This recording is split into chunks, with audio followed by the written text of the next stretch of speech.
a golden smile that introduced me to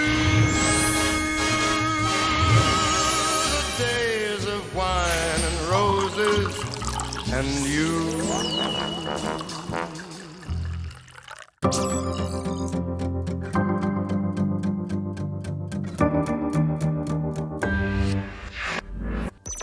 안녕하십니까. 정어봉 소믈리에입니다. 우리는 앞선 강의에서 9세계 지역을 대표하는 프랑스와 신세계 지역을 대표하는 미국, 더불어 호주, 뉴질랜드, 칠레, 아르헨티나, 남아공까지 다양한 산지로의 여행을 떠났습니다.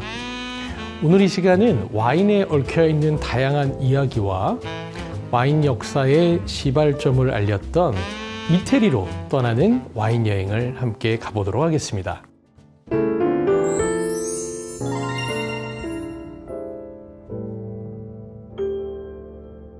이탈리아의 최고의 혁신 양조자이자 잊을 수 없는 사람은 바로 안젤로 가야입니다. 안젤로 가야는 피에몬테, 즉 이태리 북서부 최고의 와인 산지에서 아버지 때부터 와인을 만들던 가문이었고, 프랑스 보르도로 유학을 다녀와서 보르도의 현대적인 시설과 혁신을 보고서 바로 피에몬테의 혁신을 가져오고자 합니다. 하지만 쉽지 않았습니다. 아버지께서는 그런 혁신들을 반대했기 때문에. 하지만 안젤로 가야는 굴하지 않고 예를 들어서 보르도에 225리터의 오크통을 도입한다라든지, 왜냐하면 그 전에 이탈리아 피에몬테는 슬로베니아 아주 커다란 오크통들을 사용하고 있었습니다. 그런 반대에 부딪힘에도 불구하고 안젤로가의 혁신을 통해서 이탈리아 와인의 르네상스의 시발점을 가져오게 됩니다. 이탈리아는 시칠리아부터 북부 지역까지 전 국토가 와인 산지입니다. 따라서 지역별로 국제 품종이 아니라 그 지역에 적합한 토착 품종이 발달한 지역입니다. 시간 관계상 오늘은 대표적인 세 개의 산지를 살펴보려고 합니다. 북서부의 피에몬테와 북동부 지역의 베네토, 그리고 중부 지역의 토스카나 지역이 가장 유명한 세 개의 산지입니다. 하지만 이탈리아는 1861년에 통일이 됐기 때문에 북부 지역과 중부 그리고 남부 지역들이 그렇게 통일된 모습을 보이고 있지는 않습니다. 피에몬테 최고의 와인인 이탈리아 와인의 왕이라 불리는 바롤로와 이탈리아 와인의 여왕이라 불리는 바르바레스코, 이 두 가지 와인의 주품종은 이태리 피에몬테의 토착 품종인 네비올로입니다. 또 그 피에몬테 아스티라는 지역에서는 무스카시라는 품종으로, 화이트 품종입니다, 만드는 스파클링 와인 중에 국내에서 많은 판매량을 보인 모스카토 다스티가 바로 이 피에몬테 지역에 있습니다. 북동부의 베네토라는 지역에는 대표적인 화이트 와인으로는 소아베라는 지역에 화이트 와인이 있으며, 특이한 점은 바로 포도를 반건조해서 만드는 발폴리첼라 와인, 그 발폴리첼라 와인 중에서도 최고의 와인으로 꼽히는 아마로네가 바로 베네토 지역에서 만들어지는 이탈리아 최고의 프리미엄 와인입니다. 프랑스의 보르도가 최고의 생산량을 보이는 산지라면 이탈리아에서는 중부 지역의 토스카나 지역이 바로 가장 많은 생산량을 보이는 와인이며, 이탈리아 최초로 수출을 이룩했던 바로 끼안띠란 와인이 이 중부 토스카나 지역에 있습니다. 끼안띠의 주품종은 이탈리아를 대표하는 토착 품종인 산지오베제이지요. 같은 토스카나 지역에서도 몬탈치노라는 마을은 산지오베제를 똑같은 품종을 브루넬로라고 명칭하고 있고요. 그래서 토스카나 최고의 와인 중에 하나가 브루넬로 디 몬탈치노, 몬탈치노 마을에서 재배하는 산지오베제라는 뜻입니다. 이름이 너무 길다 보니까 와인 애호가들은 앞글자를 따서 BDM이란 표현으로 이야기하기도 하지요. 이렇게 이탈리아 와인은 프랑스 와인보다 역사적으로는 더 빨랐기 때문에 프랑스를 기준으로 많은 신세계 지역에서 재배하는 국제 품종보다는 각 지역별에 맞는 토착 품종 등을 재배하는 것이 이탈리아 와인의 가장 커다란 특징이라고 보시면 될 것 같습니다. 안젤로 가야와 더불어서 이탈리아 와인 역사에서 빼놓을 수 없는 사건은 1978년도에 일어납니다.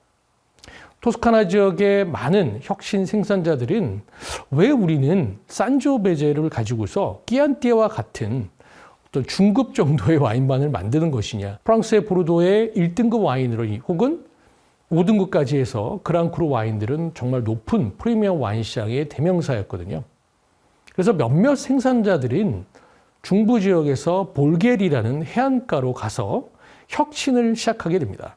즉 토착 품종이 아니라 국제 품종인 카베르네 소비뇽과 카베르네 프랑 멜록과 산조베제를 블렌딩하면서 보르도 스타일의 장기 숙성이 가능한 와인들을 만들게 되죠.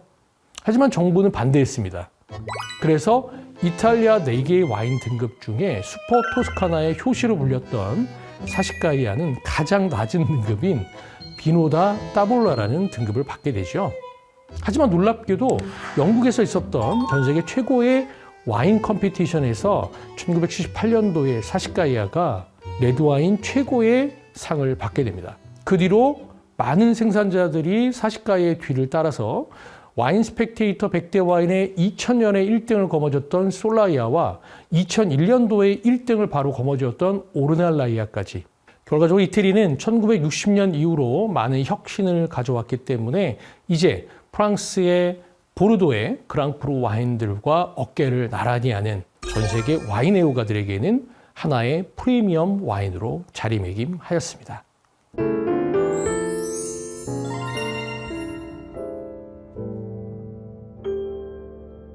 로버트 파커는 메릴랜드주의 변호사였으며 여자친구를 따라서 프랑스 여행을 갔다가 와인에 빠지게 됩니다. 와인에 빠져서 변호사 일을 관두고서 와인 평론가의 길을 가게 되죠. 1978년도 발간했던 와인 애드보케이트란 잡지는 본인이 테이스팅했던 와인의 노트를 위주로 잡지를 발간하게 됐고 사실 크게 인기가 있지 않았습니다. 그런데 1982년 보르도의 빈티지를 가지고서 그동안 함께 일하던 평론가들은 그저 그런 빈티지라고 이야기했지만 로버트 파커는 확신에 차서 1982년도 빈티지는 추후에 시간이 흘러서 최고의 빈티지로 평가받을 것이다라고 이야기를 했는데 로버트 파커의 말이 맞게 됩니다. 그러면서 와인 평론가의 많은 부분에서 두각을 나타내게 되고 그 와인 애드보케이트의 잡지의 발행을 위해서 무려 1년에 3만 병의 와인을 테이스팅했으며 그 전에는 객관적인 점수가 있지 않았는데 로버트 파커는 100점 만점의 점수 도입을 하게 돼서 객관적인 지표를 통해서 많은 대중들에게 와인의 기준들을 제시하게 됩니다. 그래서 로버트 파커는 전 세계에서 가장 유명한 평론가이자 와인 산업에 있어서 너무나 중요한 역할을 했던 평론가이고 지금도 역시 활동을 활발하게 하고 계십니다.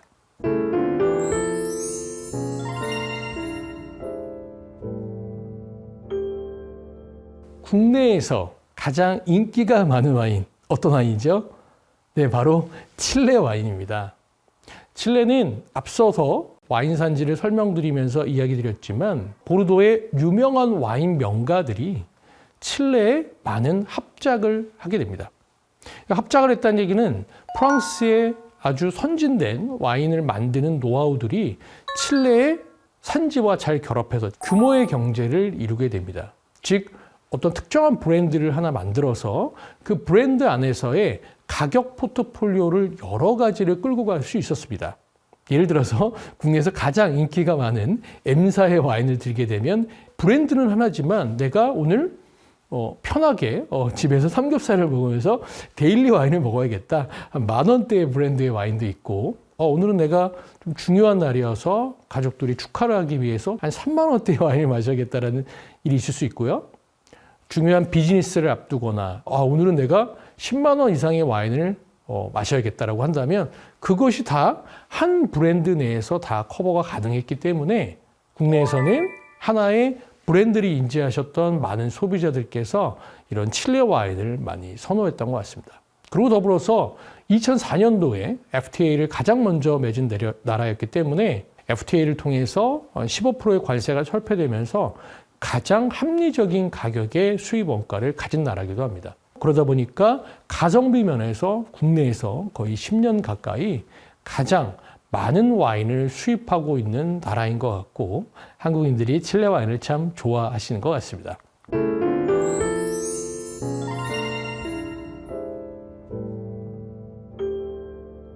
네, 그리고 아트 마케팅에 대한 이야기를 드리고자 합니다. 바로 1등급 와인이었죠. 샤토모토 로칠들은 1945년부터 세계 최고의 화가에게 라벨을 맡기고 있고 그것은 지금 현재까지도 이어지고 있습니다.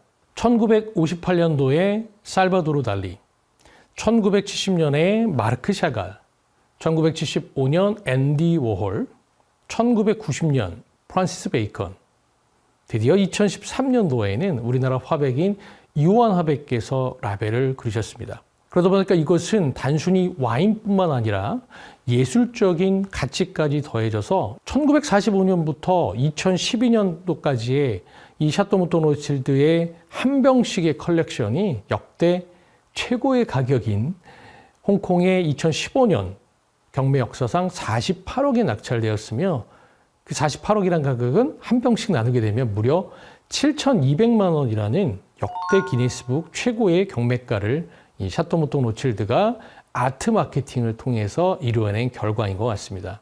이런 아트 마케팅의 성공을 통해서 신세계 지역이었던 미국에서는 캐누드라는 브랜드가 가장 상위의 캐누드 아트 시리즈라는 브랜드를 만들었고 호주에서는 프리미엄 와인 산지인 서호주 지역의 마가렛 리버에서 리우인 에스테이트라는 와이너리 역시 리우인 에스테이트 아트 시리즈라는 이름을 만들면서 라벨 위의 미술관이라는 이름으로 이런 아트 마케팅은 와인에게 있어서는 알고 계셔야 되는 가치인 것 같습니다. 바로 이 샤토모토 로칠드는 이러한 성공을 통해서 다양한 마케팅을 성공적으로 이루게 되고요. 바로 위대한 와인에 대해서 이야기를 나눠보도록 하겠습니다.